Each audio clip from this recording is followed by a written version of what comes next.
The assassin hid in the bushes on the golf course and waited for the former president about 300 yards away with an AK-47 in his hand. Fortunately, a Secret Service agent spotted him and began firing in his direction. The Secret Service did exactly what they should have done. They provided exactly what the protection should have been, and their agent did a fantastic job. The assailant tried to flee in a car, but after a short chase, police stopped him on the highway. The former president was not injured. He took to social media to thank the security agents and his supporters.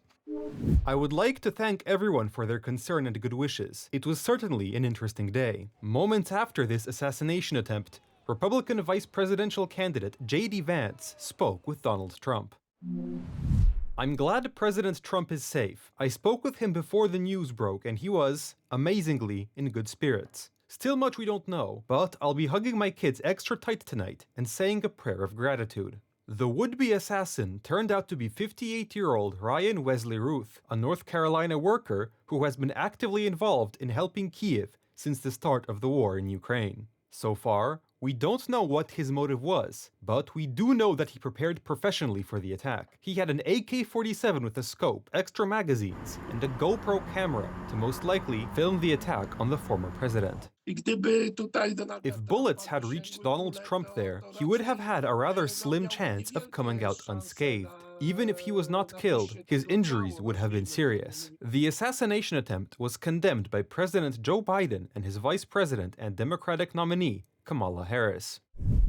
I condemn political violence. We must all do our part to ensure that this incident does not lead to more violence. This is the second attack on Donald Trump in just 9 weeks. In July, an assassin opened fire at a campaign rally in Pennsylvania due to extreme negligence and security failures. Trump was wounded, 2 people were killed, including the assassin, and 2 others were seriously injured. According to some commentators, it was the Democratic Party's artificially inflamed mood that may have led to the tragedy, especially since yesterday's bomber was a declared supporter of the party of Biden and Harris.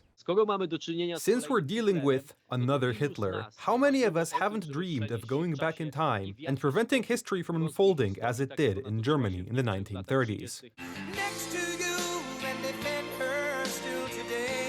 Donald Trump's campaign continues, and he continues to fight for the votes of the people. 49 days before the election, the difference between the candidates is within the margin of error. Rafał Stańczyk, Republika.